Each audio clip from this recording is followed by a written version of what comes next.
Hello everyone, welcome to Rasus world. আজকে তোমাদের সাথে একটা কুকিং রেসিপি শেয়ার করব, কিন্তু সেটা আমার হাজব্যান্ডের পছন্দের, আর সেটা হচ্ছে মাটন কারি।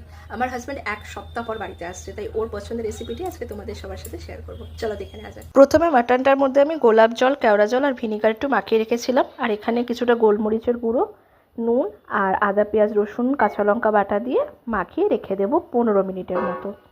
তারপরে কড়াইতে সাদা তেল দিয়ে আলুগুলোকে আমি আগে কেটে ধুয়ে রেখেছিলাম, ওটাকে নুন হলুদ দিয়ে ভালোভাবে লাল লাল করে ভেজে নেব। আলুটা এখানে সেদ্ধ হওয়ার দরকার নেই, যেহেতু আমি প্রেশার কুকারে দেবো, তাই আমি এটা অল্প হালকা ভেজেই তুলে রেখে দেবো। ওই আলু ভাজা তুলে রাখার পর ওই তেলের মধ্যেই আমি গোটা জিরে, তেজপাতা, গোটা গরম মশলা ফোড়ন দেবো, মানে দারচিনি, এলাচ, লবঙ্গ দিয়ে তার মধ্যে কুচনো পেঁয়াজ দিয়ে দেবো। আর মশলার মধ্যে দেবো নুন, হলুদ, ধনে জিরে গুঁড়ো, শুকনো লঙ্কা গুঁড়ো আর স্বাদ মতো একটু চিনি কালারের জন্য। আর আরও একটু সর্ষের তেল আমি এর মধ্যে দিয়ে দেবো।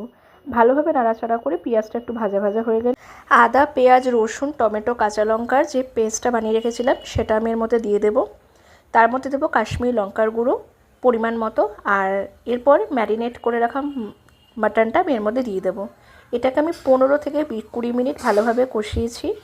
কষানো হয়ে গেলে যখন একটু তেল ছাড়বে, তখন আলুগুলোকে দিয়ে 2-4 মিনিট নাড়াচাড়া করে প্রেশার কুকারে একটু সর্ষের তেল গরম করে পুরো মাংস যেটা কষিয়েছিলাম সেটা প্রেশার কুকারে আমি ট্রান্সফার করব। কত জল আর গরম মশলা গুঁড়ো দিয়ে ঢাকা দিয়ে 5-6টা সিটি হতে দেবো। তারপর নামিয়ে রেডি মাটন কারি। কেমন হয়েছে অবশ্যই কিন্তু কমেন্টে জানিও। ভালো লাগলে ভিডিওটা লাইক করে চ্যানেলটা সাবস্ক্রাইব করো, আরও এরকম নতুন নতুন অনেক রেসিপি দেখার জন্য।